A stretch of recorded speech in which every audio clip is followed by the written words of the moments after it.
Balonon unya padulong sa trabaho.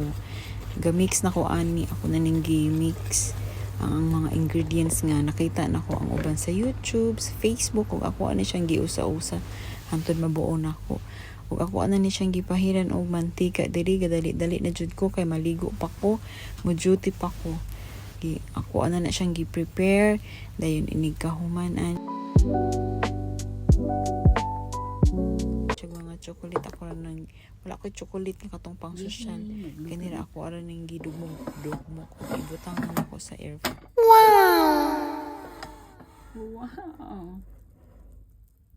Kaso parang bakit na ano yung chocolate ko?